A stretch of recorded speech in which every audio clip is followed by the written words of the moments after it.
आज यह वीडियो बहुत ही कमाल का, बहुत ही यूज़फुल होने वाला है। क्योंकि आज हम बात करने वाले हैं, चाहे वो डक्टेबल एयर कंडीशनर हो, 6 टन का हो या फिर 3 टन का हो या फिर 2 टन का है, 1.5 टन का हो। कॉन्ट्रैक्टर की वायरिंग कैसे किया जाता है। एक हमारे दोस्त ने पूछा है कि कॉन्ट्रैक्टर में जो हम इनपुट सप्लाई देते हैं, जो सीपी का वायर होता है, वो कहाँ लगाया जाता है। कॉइल में लगाया जाता है या फिर न्यूट्रल में या फिर कहाँ पे लगाया जाता है उस वायर को। तो आज हम थ्री पोल कॉन्ट्रैक्टर जो 3 फेस में लगाया जाता है, यानी कि 5 टन से लेकर के 6-7 टन, जितने टन का एयर कंडीशनर और इसमें 3 पोल कॉन्ट्रैक्टर लगाया जाता है, उसका वायरिंग, उसका कनेक्शन कैसे किया जाता है, आज स्टेप बाय स्टेप हम सीखने वाले हैं कि और कॉन्ट्रैक्टर काम कैसे करता है। तो चलिए उसे हम सीखते हैं। प्रैक्टिकल आज हम सीखने वाले हैं। तो ये हमारे पास है, आप देख सकते हैं, ये हमारे पास कॉन्ट्रैक्टर है जो कि 3 पोल कॉन्ट्रैक्टर है। 6 टन एयर कंडीशनर का है, 6000 BTU का। ये 6000 BTU का 5 टन का एयर कंडीशनर का है, ये जो कि 3 पोल कॉन्ट्रैक्टर है, जो 440 वोल्ट पे वर्क करता है। तो इसका कनेक्शन कैसे किया जाता है, इसे हम स्टेप बाय स्टेप समझेंगे। ये इसके 3 पोल कॉन्ट्रैक्टर जो ये होता है, वो 3 पोल का होता है। आप यहाँ पर देख सकते हैं 3 पोल होता है उसमें। और ऊपर से जो होता है ना, ऊपर से उसको दबाने पर फिर इधर से उधर सप्लाई पार करता है, जो कि कॉइल काम करता है। कॉइल में जब 220 का करंट देते हैं, कुछ कॉन्ट्रैक्टर ऐसे होते हैं जिसमें 24 वोल्ट का काम करता है, कुछ कॉन्ट्रैक्टर ऐसे होते हैं जो 220 वोल्ट पे काम करता है। ये हमारे पास है 220 का करंट देने पर तब यह कॉन्ट्रैक्टर कॉइल काम करता है। और ये जो पॉइंट देख रहे हैं, ये पॉइंट अंदर जाता है, उसके बाद सप्लाई आउटपुट निकल जाता है। ये हमारा 440 वोल्ट करंट पास करता है, क्योंकि ये 3 फेस का है। 3 फेस कंप्रेसर को रन करवाने के लिए इस कॉन्ट्रैक्टर की ज़रूरत पड़ती है। और इसमें सारा डेटा लिखा हुआ है, इसे हम चेक करेंगे और इसका वर्किंग पूरा हम देखेंगे कि काम। ये नीचे देख सकते हैं, यहाँ पे 2 पॉइंट दिया जाता है कॉइल के लिए, जो कि इसमें 220 का करंट देते हैं, तब यह कॉइल काम करता है, मैग्नेट बनाता है और ऊपर से खींचता है, बहुत तेज़ी से खींचता है। और ये क्या होता है, जो इनपुट सप्लाई होती है 440 वोल्ट का, वो दो हमारा उस पार चला जाता है 440 वोल्ट में, तब कंप्रेसर हमारा स्टार्ट हो जाता है। तो यही जो सीपी का वायर आता है इंडोर से निकल करके, वही इस कॉइल में लगाया जाता है। उसे कैसे लगाते हैं, कैसे चेक करते हैं, उसे अभी हम समझेंगे। ये हमारा 3 पोल देख सकते हैं, इसमें L1 L2 L3 यहाँ पर लगाया जाता है वायर। L1 L2 L3 और उसके सामने से जो निकाला जाता है वो होता है T1 T2 T3। इस तरह से सामने वाले में चाहे आप इधर से लगाए चाहे उधर से लगाओ, कोई दिक्कत नहीं है। इनपुट आउटपुट आप लगा सकते हैं। और इसी के साथ में एक क्रैंककेस हीटर के लिए एक और लगाया जाता है, जो यहाँ पर देख सकते हैं खांचा बना हुआ है। इसमें एक और पोल लगाया जाता है जो कि क्रैंककेस हीटर के लिए काम करता है। यहाँ पे खांचा बना हुआ है, इसी में बैठ जाता है। आप उसे निकाल भी सकते हैं और लगा सकते हैं। लेकिन ये 3 पोल कॉन्ट्रैक्टर जो है ना, 3 पोल कॉन्ट्रैक्टर, ये आपस में अलग नहीं होगा, एक साथ में ही रहता है। कुछ होता है सिंगल पोल कॉन्ट्रैक्टर, कुछ होता है ड्यूल पोल कॉन्ट्रैक्टर, और ये हमारा 3 पोल कॉन्ट्रैक्टर। और यहाँ पर चौथा पोल यहाँ पर लगाते हैं, जो कि क्रैंककेस हीटर के लिए काम करता है। तो ये देख सकते हैं आप, ऊपर जब कॉइल होता है ना, ये नीचे प्रेस होकर जाता है। कॉइल जब मैग्नेट बनाता है तो नीचे फिर जाता है और इस पार से सप्लाई दूसरी तरफ निकल जाता है, जो कि कॉन्ट्रैक्टर में जब उसे हम नेक्स्ट वीडियो में समझेंगे कि वह कनेक्शन कैसे रुका हुआ होता है और कंप्रेसर कब स्टार्ट होता है, कैसे बंद होता है, उसे तो हम बाद में समझेंगे। लेकिन आज हम इसकी सप्लाई केवल समझने वाले हैं। थोड़ा सा हमारे दोस्त ने पूछा है कि कॉन्ट्रैक्टर में वायरिंग कैसे किया जाता है। तो देखिए यहाँ पर सिंगल L1 L2 L3 तीन पोल यहाँ पे दिया गया है, L1 L2 और L3। इनपुट सप्लाई यहाँ पर हम देते हैं और सामने से जो निकल के जाता है यहाँ से, इस तरह से यहाँ पर T1 T2 T3 होता है, जो कि यहाँ से निकल करके कंप्रेसर में जाता है। अब यह कॉन्ट्रैक्टर ऑन कैसे होता है, इसे हम समझेंगे। कन्फ्यूजन यही होता है कि इनपुट सप्लाई तो हम दे देंगे, लेकिन सामने यहाँ पर आकर के रुका रहता है। थ्री फेस का सप्लाई यहाँ पर रुका रहता है और सामने पार नहीं होता, यानी कि कंप्रेसर हमारा स्टार्ट नहीं होता है। तो वह कंप्रेसर स्टार्ट कैसे होगा, उसे हम समझेंगे। तो इसे स्टार्ट करने के लिए जो कॉन्ट्रैक्टर हमारा होता है, इसकी वायरिंग भी करके हम यहाँ पर चेक करेंगे। और कॉन्ट्रैक्टर को चेक करने के लिए आप बहुत ही आसानी से क्लैम मीटर से चेक कर सकते हैं।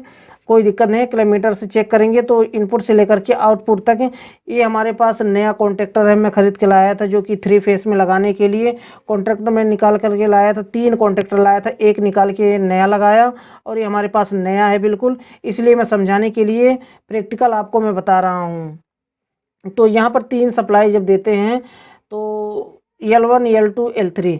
और एक चीज़ और मैं विस्तार से बताना चाहूँगा, जो कि मैं बता रहा था नेक्स्ट वीडियो में बताऊँगा, इसमें भी थोड़ा सा बता देता हूँ कि ये 3 पोल आप देख रहे हैं ना, यहाँ पर इनपुट सप्लाई आकर के रुक जाती है। यानी कि जो MCB से डायरेक्ट निकल करके आता है 3 पोल 3 फेस 440 वोल्ट, वो यहाँ पर तीनों पॉइंट पर आकर के रुक जाता है। और यहाँ पर एक ये नीचे आप देख रहे हैं, ये तीनों यहाँ पर आकर के रुक जाता है। उसके बाद सामने पार नहीं होता कब तक, जब तक यहाँ की हम 220 का करंट नहीं देते हैं। नीचे जो कॉइल देख रहे हैं, ये कॉइल पर जब हम कनेक्शन देते हैं 220 का, तब यहाँ से जो सप्लाई रुकी रहती है 3 फेस का, वो सामने पार होकर के चली जाती है। वो काम कैसे करता है उसे भी हम देख लेते हैं। एक हमारे पास वायर है जो कि हम इनपुट सप्लाई देते हैं। अब देखिए, ये इनपुट सप्लाई जो हम दे रहे हैं ना, ये ध्यान में रखना है कि यह इनपुट सप्लाई CP का कनेक्शन है, जो इंडोर के रिले से निकल करके PCB से निकल करके आता है। वो CP का कनेक्शन हम जो वायर देने जा रहे हैं। वैसे तो 3 फेस का कनेक्शन जो होता है वो डायरेक्ट आता है, MCB से डायरेक्ट आता है। और कॉन्ट्रैक्टर स्टार्ट होते ही, मैग्नेट बनाते ही कंप्रेसर स्टार्ट हो जाता है। अगर हम उसे स्क्रू ड्राइवर से भी प्रेस करेंगे तो भी वह स्टार्ट हो जाएगा। अब जो ये कनेक्शन दे रहे हैं, यही मेन होता है, जो इंडोर के रिले से निकल करके आता है। ये कनेक्शन जो ही रिले से निकल करके आउटपुट सप्लाई आता है, इस सीधे कॉन्टैक्टर पे आता है और कॉन्टैक्टर हमारा ऑन हो जाता है। और जब ऑन होता है तो क्या होता है कि जो 440 वोल्ट का करंट है, जो सामने पीछे रुका हुआ है, वह वहाँ से निकल करके सामने चला जाता है और कंप्रेसर स्टार्ट हो जाता है। और यहीं से निकाल करके फ़ैन मोटर के लिए, जो कि 220 पर वर्क करता है, यहीं से निकाल करके फ़ैन मोटर को दिया जाता है, क्योंकि 3 फेस से तो फ़ैन मोटर चलेगा नहीं, यहीं से निकाल करके दिया जाता है। और ये जो होता है ना, ये प्रेस होकर नीचे चला, यहाँ पर मैग्नेट होता है, मैग्नेट से खींचता है और नीचे चला जाता है। और यहाँ पर ध्यान में रखने वाली बात है कि कुछ कॉन्टैक्टर ऐसे होते हैं जो कि 220 पर 220 पर वर्क करते हैं।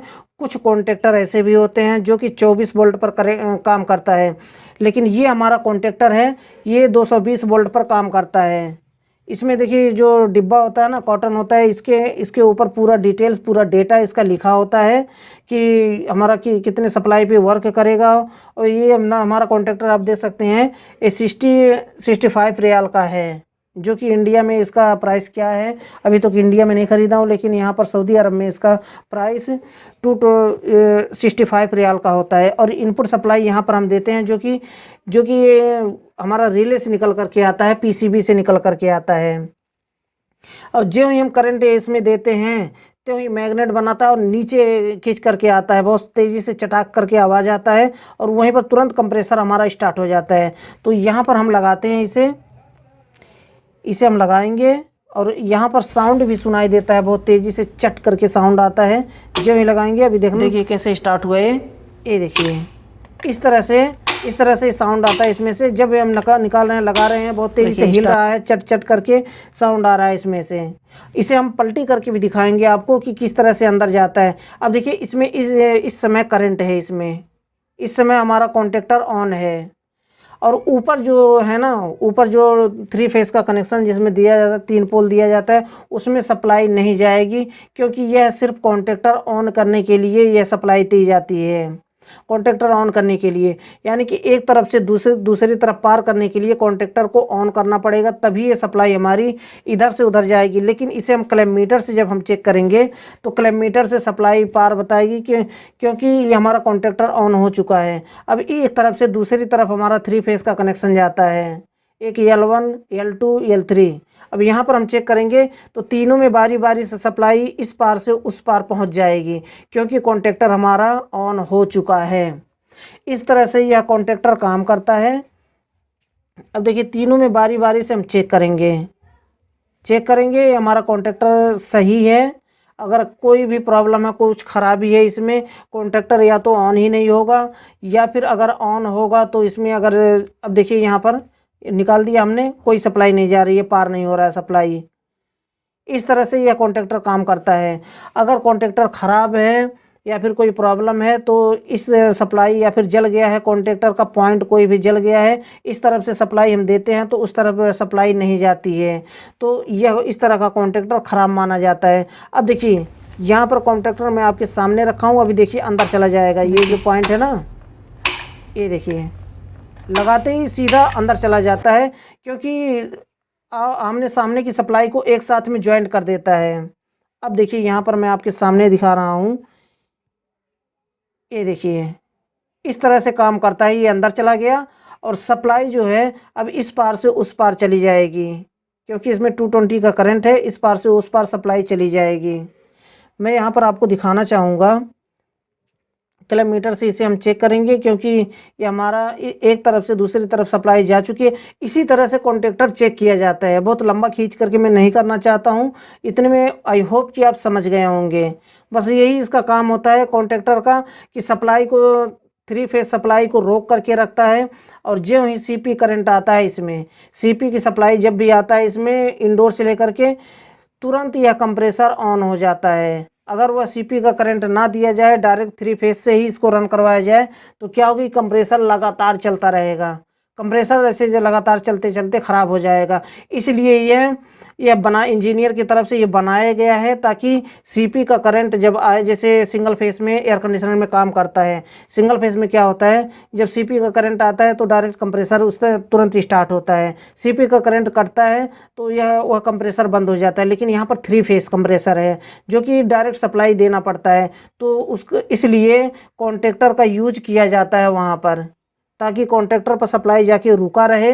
और जो सीपी का कनेक्शन जाए इंडोर से रिले, जब सीपी का कनेक्शन छोड़े तो डायरेक्ट कंप्रेसर स्टार्ट हो जाए। अब यहाँ पर देखिए 220 वोल्ट का है, यह जो हमारा कॉइल में कनेक्शन देते हैं, जो सीपी का करंट होता है 220 वोल्ट का है। और ये 65 रियाल का है।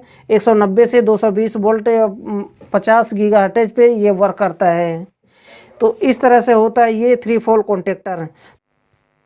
अगर इस टॉपिक को लेकर के कोई भी कन्फ्यूजन हो, कुछ समझ में ना आया हो, तो बेझिझक आप मुझसे अगेन कमेंट बॉक्स में लिख सकते हैं, या फिर आप मेरा को व्हाट्सअप नंबर जानते हैं, उस व्हाट्सअप नंबर पे आप मुझसे 24 आवर्स कभी भी चैटिंग कर सकते हैं।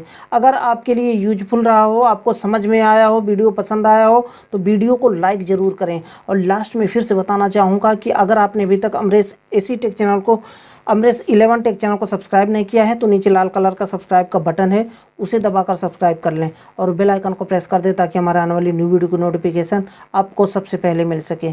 क्योंकि दोस्तों हम आपके लिए ऐसे यूजफुल वीडियो हमेशा लेकर के आते रहते हैं। तो दोस्तों ये छोटा सा वीडियो था, आज के लिए बस इतना ही था। अगली वीडियो में फिर जल्दी ही मिलते हैं एक नए टॉपिक के साथ।